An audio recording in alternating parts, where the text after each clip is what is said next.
The education of learners with autism spectrum disorder comes with many unique challenges.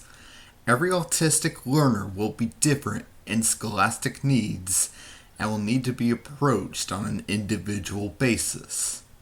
This is all especially true for autistic children.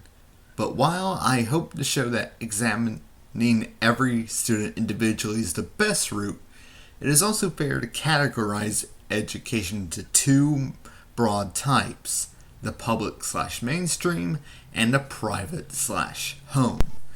The public/mainstream is what we often think of as public schools, where it is less common for students to be taught individually as much as it is for several learners to be taught as a unit.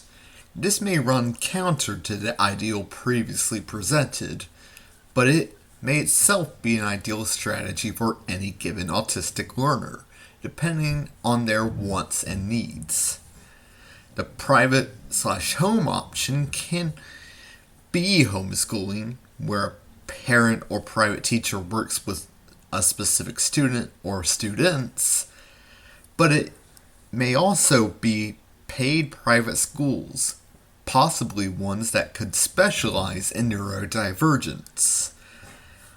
With all that in mind, I feel the best way to approach this topic may be to simply weigh the pros and cons of these two broad types and present some more specific ideas on how to teach autistic learners. Starting with the public/mainstream, one key issue that these ASD students face is that a public institution will have certain things they have to learn, but many autistic people have very restricted interests, such as, for example, hurricanes. Gunn writes about ways to work with RIs, such as incorporating them into lessons or treating RIs as a type of reward. Whichever way a teacher chooses to work with RIs, it likely depends on the learner and what the RI is. But this may be harder to do in a classroom with upwards of 20 different students. With autistic children in particular, one benefit of a mainstreamed education is that if an RI is an obsession to the point of being debilitating, a student could be made to experience more outside of that field, thus having their horizons broadened. But it could also have a very adverse effect. A problem with the mainstream education in general being that it makes fitting in a priority for students, rather than doing what is best for them and what makes them happy. Then again, some would suggest that being forced into social situations can aid in an autistic person's social development, an aspect many Aspies struggle with. According to Stevens, the private/home approach to schooling is one that often receives a lot of criticism.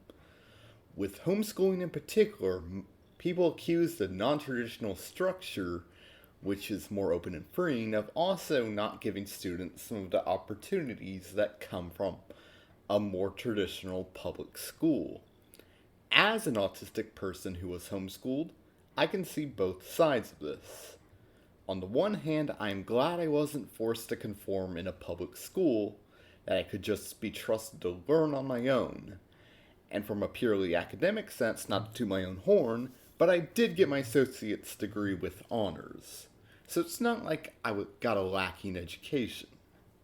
But I would be lying if I said I didn't feel like I missed out on a lot of things, like having a normal social life, prom, or school sports.